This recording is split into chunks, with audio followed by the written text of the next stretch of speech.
446 میں آ کر شیعوں کی حکومت کو ختم کیا تغرل بیگ سلجوکی نے۔ سلجوک مسلمان ہوئے تھے محمود غزنوی کے دور میں۔ سلجوک ان کے بڑے کا نام تھا۔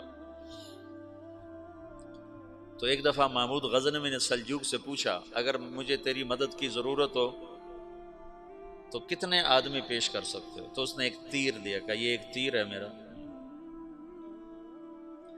کسی کو یہ تیر بھیج کر میرے علاقے میں بھیج دو تو چند گھنٹوں میں 1,00,000 تلواریں تیرا پہرا دینے کے لیے تیار ہوں، میرے پاس اتنی طاقت ہے۔ تو یہ سلجوک کی نسل میں تھا تغرل بیگ۔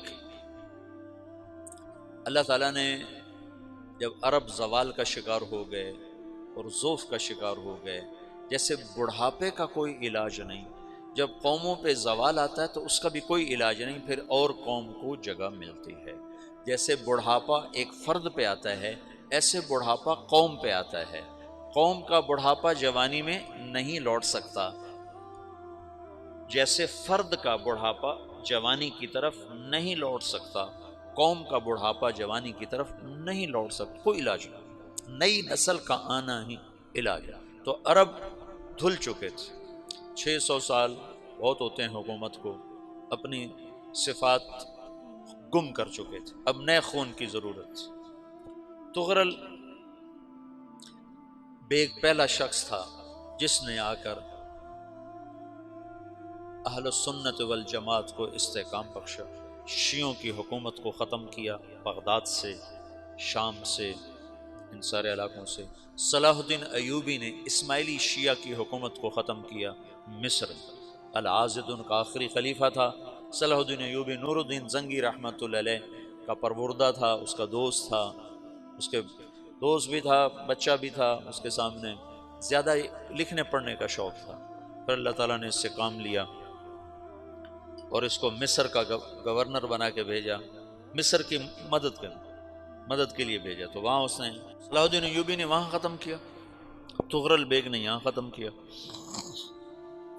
تو پھر سلجوک جو تھے نا یہ اقتدار میں آئے، ادھر ختم ہو گئی سلطنت بنو عباس کی، مصر ایک چھوٹی سی ترکوں کی سلطنت، تو اللہ تعالیٰ پھر مرکزیت کے لیے ایک نظام چلایا۔ دو لشکر آپس میں لڑ رہے ہیں ایک میدان میں، ایک جنگلی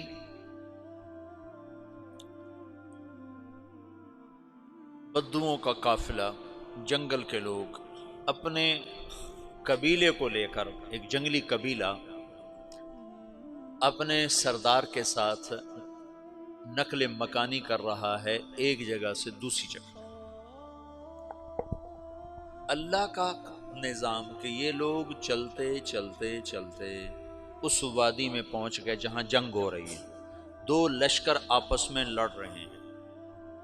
جب یہ وہاں پہنچتے ہیں تو ایک لشکر کے قدم اکھڑ رہے ہیں اور دوسرا غالب آ رہا ہے۔ ان کو نہیں پتا شکست کھانے والے کون ہیں اور فتح پانے والے کون ہیں، ان کو نہیں پتا۔ اس جنگلی قبیلے کے سردار کا نام بھی تغرل ہے، تغرل۔ تو یہ سردار کہتا ہے جو شکست کھا رہے ہیں ان کی مدد کرو، کچھ پتہ نہیں کون ہے، کہتا جو شکست کھا رہے ہیں ان کی مدد کرو۔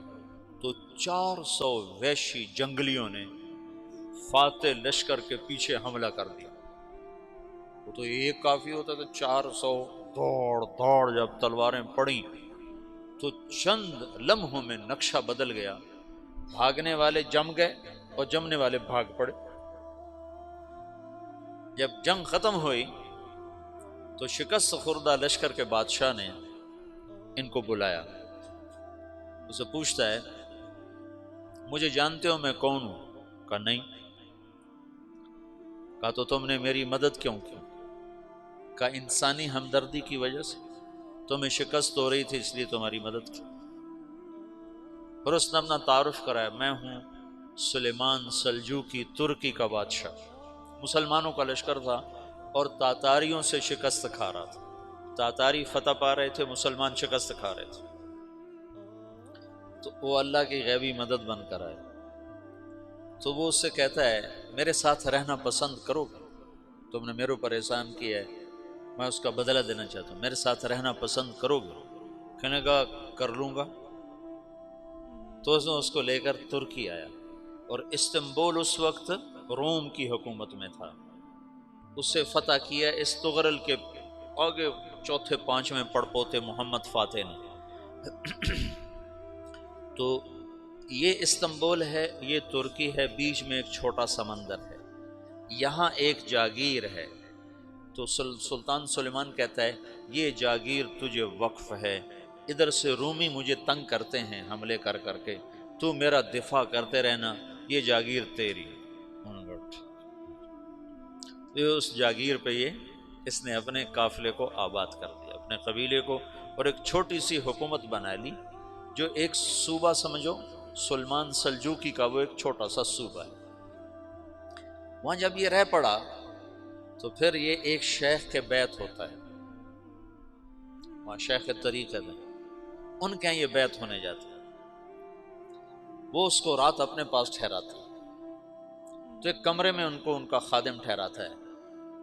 یہ جب کمرے میں جاتا ہے تو سامنے دیوار میں تاکچے پر قرآن پڑا ہوا ہے، تو یہ تغرل بیگ کہتا ہے یہ کیا ہے، یہ کیا ہے؟ تو وہ خادم کہتا ہے یہ کتاب اللہ ہے، قرآن ہے۔ اچھا، وہ اس کو وہاں چھوڑ کے باہر چلا جاتا ہے۔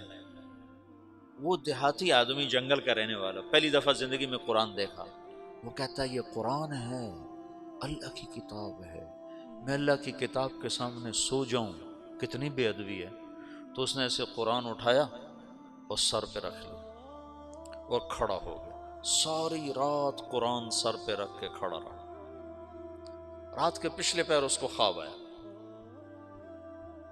کھڑے کھڑے اس نے دیکھا کہ اس کی پشت سے ایک چاند نکلا اور شیخ کی بیٹی کے سینے میں جا کے اتر گیا، پھر اس لڑکی کے سینے سے ایک درخت نکلا جو پھیلتے پھیلتے پھیلتے 3 بر اعظم پہ چھا گیا، افریقہ پر، یورپ پر، ایشیا پر۔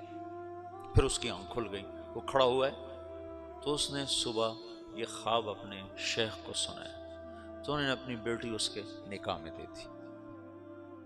اس بیٹی سے ایک بچہ پیدا ہوا، تغرل بیگ نے اس کا نام رکھا عثمان، عثمانی ترک نام سنا ہوا، جو میں نے کل بتایا تھا کہ 1924 میں وہ خلافت ختم ہوئی، تو ایک بیٹا پیدا ہوا عثمان۔ عثمان نے پھر ایک نئی اسلامی حکومت کی بنیاد رکھی جو 1924 تک چلتی رہی، کوئی 800 سال یہ حکومت چلی۔ تو حکومت کا شیرازہ بکھرا لیکن پھر جڑ جاتا تھا، پر وہ قرن اول والا جوڑ کبھی نہ پیدا ہوا، ٹکڑے بن گئے۔ ان ٹکڑوں میں اللہ لوگ پیدا کرتا رہا جو دعوت دیتے رہے، دعوت زندہ رہی، جو تربیت کا نظام تصوف کے ساتھ تھا اب وہ تبلیغ کے ساتھ تھا۔